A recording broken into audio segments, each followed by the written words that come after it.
Assalamualaikum warahmatullahi wabarakatuh. Halo semuanya, perkenalkan nama saya Marsha Nabila Sofiasya dengan NIM 220404502055 dari kelas C, program studi bimbingan dan konseling jurusan Psikologi Pendidikan dan Bimbingan, Fakultas Ilmu Pendidikan Universitas Negeri Makassar.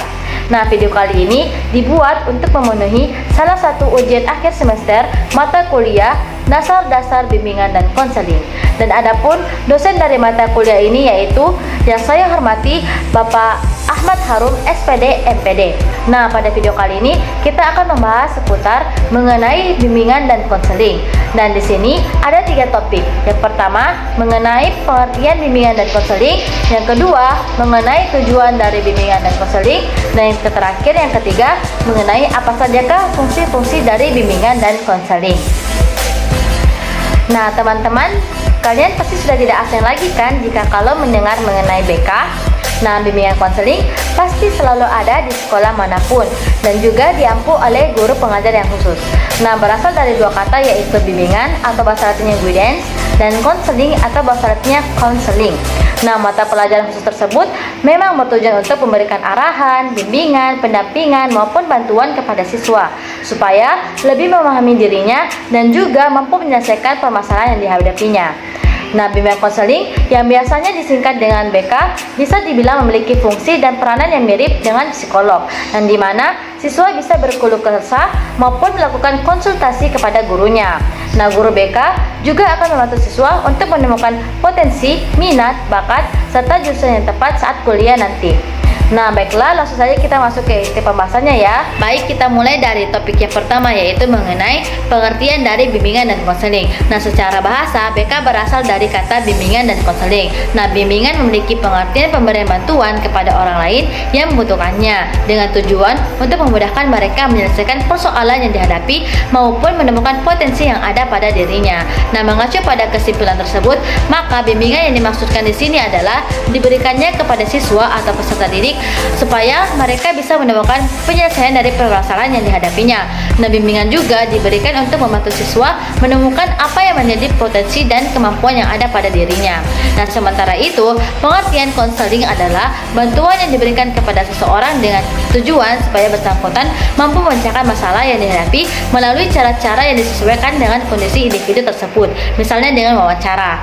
Sehingga dari pengertian kedua kata tersebut bisa disimpulkan bahwa bimbingan konseling atau BK adalah serangkaian kegiatan yang bertujuan untuk memberikan bantuan oleh tenaga ahli kepada individu melalui tatap muka dan memberikan tambahan pengetahuan maupun cara-cara lainnya yang diberikan secara sistematis atau terus-menerus. Nah, di sekolah, tugas dari guru BK adalah memberikan bantuan kepada siswa agar bisa mencapai tugas-tugas perkembangannya dengan optimal dalam peranannya sebagai seorang pribadi, makhluk sosial dan juga makhluk ciptaan Tuhan Allah Subhanahu wa taala.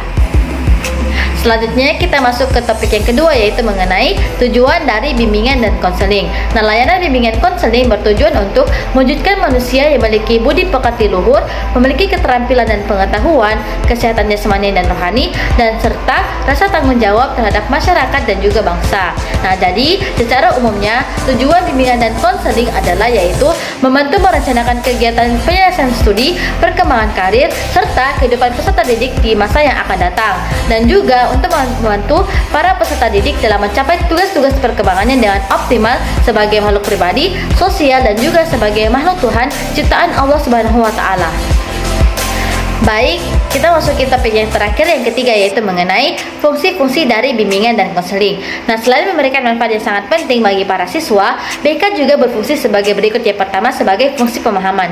Nah, melalui BK, maka siswa akan dibantu untuk lebih memahami siapa dan bagaimana dirinya, sehingga bisa mengenali potensinya maupun lingkungan yang ditempatinya.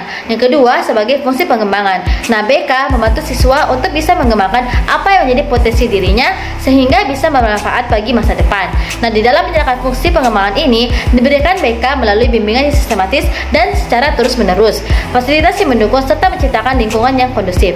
Yang tiga, fungsi preventif, yaitu memberikan antisipasi terhadap beragam permasalahan yang mungkin terjadi dan dialami oleh peserta didik, kemudian melakukan upaya untuk mencegahnya. Yang keempat, fungsi fasilitasi. BK akan memberikan kemudahan kepada peserta didik untuk mencapai pertumbuhan serta perkembangan seoptimal mungkin, selaras, serasi, serta seimbang dalam keseluruhan aspek diri siswa. Nah, biasanya guru bimbingan konseling juga akan memberikan pengarahan kepada siswa yang bermasalah supaya tidak mengganggu kegiatan belajar mengajar dan kemampuannya untuk mencapai prestasi akademik mereka. Baiklah, itulah tadi yang bisa saya sampaikan pada video kali ini. Semoga ada hikmah dan juga manfaatnya untuk kita semua. Dan juga saya mohon maaf apabila terdapat kesalahan pada video kali ini. Dan juga saya berterima kasih karena telah menonton video saya. Dan saya akhiri dengan ucapan wabillahi taufiq wal hidayah. Wassalamualaikum warahmatullahi wabarakatuh.